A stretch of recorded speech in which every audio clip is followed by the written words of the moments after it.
Etsy add के हवाले से मुझसे एक बच्चा आके पूछता है, सर मैं ऐड के ऊपर बहुत ज़्यादा स्पेंडिंग कर रहा हूँ लेकिन मुझे ऑर्डर्स नहीं आ रहे। और सच बात यही है कि 90% लोगों का यही इशू है। एड्स के ऊपर पैसे लगाते हैं लेकिन उनको सेल्स नहीं आती। इसको फिक्स कैसे कर सकते हैं, ये सारी चीज़ें आज हम इस वीडियो के अंदर देखेंगे। इस वीडियो को एक सेकंड भी आपने स्किप नहीं करना ताकि आप कोई भी वैल्यूएबल चीज़ मिस ना कर दें। अस्सलाम वालेकुम जी, वीडियो की तरफ हम आगे हैं एड्स की तरफ। तो चले इसको प्रॉपर तरीके से बगैर वक्त ज़ाया किए स्टार्ट करते हैं।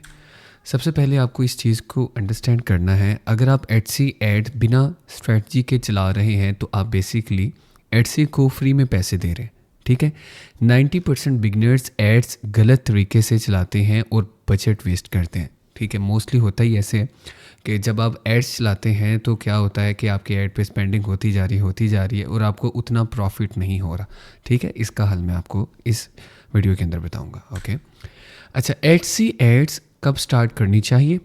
एडसी एड्स स्टार्ट करने से पहले लिस्टिंग ऑप्टिमाइज होनी चाहिए। ओके, अब ये बंदों को पता है लेकिन कुछ बंदों को नहीं पता, इसलिए मैं दोबारा बता रहा हूँ। स्ट्रॉन्ग कीवर्ड रिसर्च लाजमी है, एसईओ ऑप्टिमाइज टाइटल ये भी लाजमी है, प्रॉपर टैग्स ये भी लाजमी है, हाई क्वालिटी इमेजेस ये भी लाजमी है और क्लियर डिस्क्रिप्शन ये भी लाजमी है। अब आप हैरान होंगे कि इन सब का एड्स के साथ क्या ताल्लुक है, मैं बताता हूँ। देखिए, सबसे पहले तो आपको इस चीज़ को समझना है कि जो स्ट्रॉन्ग कीवर्ड्स है ये एसईओ के अंदर भी वैसा ही किरदार अदा करते हैं जो आप ऑर्गेनिकली रैंक करने के लिए इस्तेमाल करते हैं जितना एड्स के अंदर। एग्जाम्पल के तौर पे आपने एवी कोई कीवर्ड डाल दिया टाइटल के अंदर, तो एड्स को कैसे पता चलेगा कि मैंने इसको किस कीवर्ड्स के ऊपर जो है ना वो चलाना है। तो इसके अंदर भी आपको अच्छे कीवर्ड्स और उसकी अच्छी एसईओ करनी बहुत ज़रूरी है।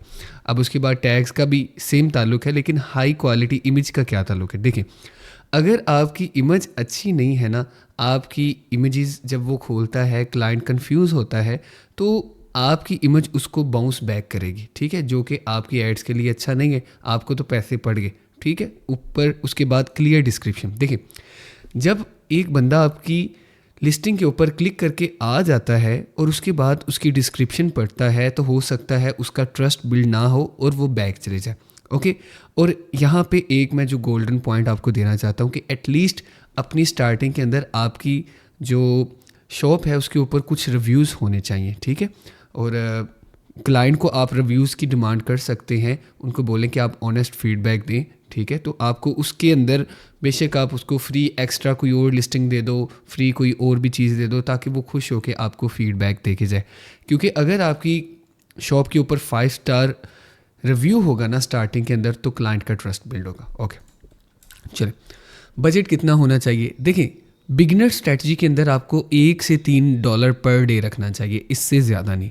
Okay, what you want to learn from this test budget. ठीक है, सबसे पहले तो आपको चेक करना है कि कौन सी लिस्टिंग है जो क्लिक्स ले रही है, कौन सी लिस्टिंग है जो सेल्स ले रही है और कौन सी लिस्टिंग है जो आपका बजट वेस्ट कर रही है। ये आपको एनालाइज करना है, ऐसा नहीं है कि आपको ऐड चला के छोड़ देनी है, इसको आपको एनालाइज करना पड़ेगा। ठीक है, उसके बाद आपको अंडरस्टैंड करना है कि व्यूज़ के बाद क्लिक्स कौन ले रहा है और क्लिक्स के बाद ऑर्डर्स कौन ले रहे हैं। ये आपको एनालाइज कर लेना है $1 से $3 पर डे के बाद। ओके, अच्छा, अब विनिंग स्ट्रेटजी कैसे होगी ये मैंने आपको चीज़ बता दी। अब इसको एनालाइज करके आपने विनिंग स्ट्रेटजी कैसे बनानी है। ओके, सबसे पहले तो आपको 5 से 10 लिस्टिंग पर ऐड चलानी है। ठीक है, उसको एटलीस्ट 7 दिन तक चलानी है। आप क्या करते हैं, 1 दिन 2 दिन चलाते हैं, बंद कर देते हैं, डरते हैं कि पता नहीं क्या बनेगा। देखिए, एडसी को आपका डाटा कलेक्ट करने के लिए ना थोड़ा सा टाइम चाहिए। दुनिया का हर एक प्लेटफॉर्म इसी तरह वर्क करता है। फेसबुक, गूगल, स्टार्टिंग के अंदर वो आपकी एड्स दिखाता है, फिर आहिस्ता आहिस्ता उसको समझ आ जाती है कि आपकी एग्जैक्ट ऐड मैंने किसको दिखानी है। उसके बाद identify best performing listing identify करें, मतलब कि जो अच्छा परफॉर्म कर रही हैं। जैसे मैंने आपको बताया है कि जो लिस्टिंग ज़्यादा ऑर्डर्स ले रही है, व्यूज़ के बाद क्लिक्स और ऑर्डर ले रही है, आपको उनको आइडेंटिफाई करना है, फिर स्केल अप करना है। फिर वो जो लिस्टिंग जिसके ऊपर ऑर्डर आ रहे हैं उसके ऊपर आपने बजट इंक्रीज़ कर देना है, और जो लिस्टिंग सिर्फ क्लिक्स ले रही है और वेस्ट कर रही है टाइम, उसको आपने एड्स बंद कर देने। ठीक है, चलिए, ये I hope that make sense for you. अच्छा, उसके बाद डिसीजन रूल ये होना चाहिए कि scale the listing that get both clicks and orders. ठीक है, जो लिस्टिंग क्लिक्स एंड ऑर्डर्स ले रही है ना उसको आपने स्केल अप करना है। सही है, वो मैंने बता दिया आपको क्यों आपको स्केल अप करना है। चलिए नेक्स्ट आते हैं, बिगेस्ट मिस्टेक जो हम करते हैं। देखिए सबसे बड़ी मिस्टेक जो हम करते हैं ना, वो एड्स को 2 दिन बाद बंद कर देते हैं। जैसे यहाँ पे मैंने आपको बताया कि हमको कम से कम 7 दिन तक ऐड चलानी है, ठीक है। ये क्यों नुकसानदेह है? सबसे पहले 5 से 7 दिन डाटा कलेक्ट करने के लिए चाहिए। Early stops is equal to no learning and repeat wasting. अगर आप उसको पहले बंद कर देते हैं ना, मतलब उससे आपने ना तो कुछ सीखा और आप बार बार उसको इसी तरह वेस्ट करते रहेंगे कि एक दिन ऐड चलाई, एक दिन ऐड बंद कर दी। ओके चलें नेक्स्ट, आपको मैं एक एंड पे प्रो टिप दे के जाऊँगा।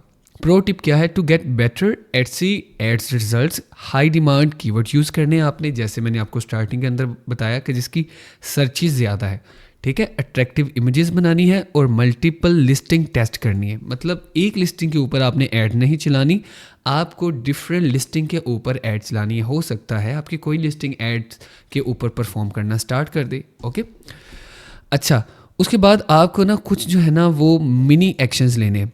आपने अपनी मेन इमेजेस चेंज करनी है, ठीक है, बिफोर इंक्रीजिंग स्पेंड, ठीक है। की pricing align with a similar top listing.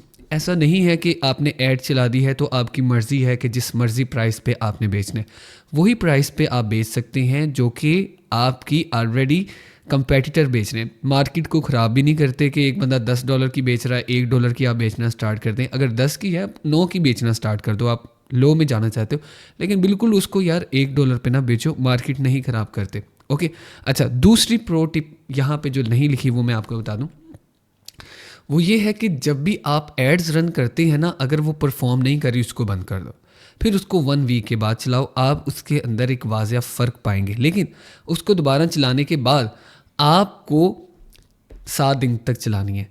लेकिन अगर वो सेल्स दे रही हैं फिर उसके साथ छेड़ाछाड़ी करने की कोई ज़रूरत नहीं। ओके अच्छा, कंक्लूजन क्या है? सबसे जो इस सारे सेशन का कंक्लूजन है कि SEO plus strategy plus ads is equal to sales. Okay, अगर आप ऑर्गेनिकली भी सेल्स ले रहे हैं तो आपको उन लिस्टिंग के ऊपर ज़्यादा एड स्पेंड करनी है। क्यों स्पेंड करनी है? क्योंकि वो जो लिस्टिंग है वो एटसी की प्लेटफॉर्म ने टेस्ट कर ली है, उसके ऊपर लोगों का ट्रस्ट बिल्ड हो रहा है। ऐसा नहीं हो सकता कि जो आप चाहें वो बिके, वो ही बिकता है जो क्लाइंट्स बायर्स चाहते हैं। अगर जो लिस्टिंग आपकी सेल्स ले रही हैं उसके ऊपर भी आपने एड्स चलानी है। ज़रूरी नहीं है कि वो ऑर्गेनिक है तो उसको ऑर्गेनिक रहने देना, उसके ऊपर भी आपने स्पेंडिंग करनी है, इससे आपकी सेल्स इंक्रीज हो जाएंगी। ठीक है, ऑप्टिमाइज लिस्टिंग फर्स्ट, स्टार्ट 1 से 3 दिन के लिए, run 7 days, then scale winner. ठीक है, ये आज के इस लेक्चर का कंक्लूजन था। अब इसके अलावा अगर आपका कोई भी क्वेश्चन है आप इस कमेंट सेक्शन में आप बोल सकते हैं कि ज़करिया भाई मुझे ये चीज़ की समझ नहीं आई। इंशाल्लाह मैं कोशिश करूँगा कि सब मैसेज का रिप्लाई करूँ। अगर ना भी कर सका तो आपको डिस्क्रिप्शन के अंदर मेरे एक फ़ेसबुक की फ्री कम्युनिटी का लिंक मिल जाएगा, उसको लाजमी ज्वाइन कर लें। उसके अंदर ऐसी डिस्कशन होती रहती हैं, आप उससे काफ़ी कुछ सीखेंगे। और एटसी का फ्री कोर्स आप मेरे YouTube चैनल के ऊपर देख सकते हैं। उम्मीद करता हूँ कि ये वीडियो आपको अच्छी लगी होगी। चैनल को लाजमी सब्सक्राइब कर लीजिएगा। अल्लाह हाफिज़।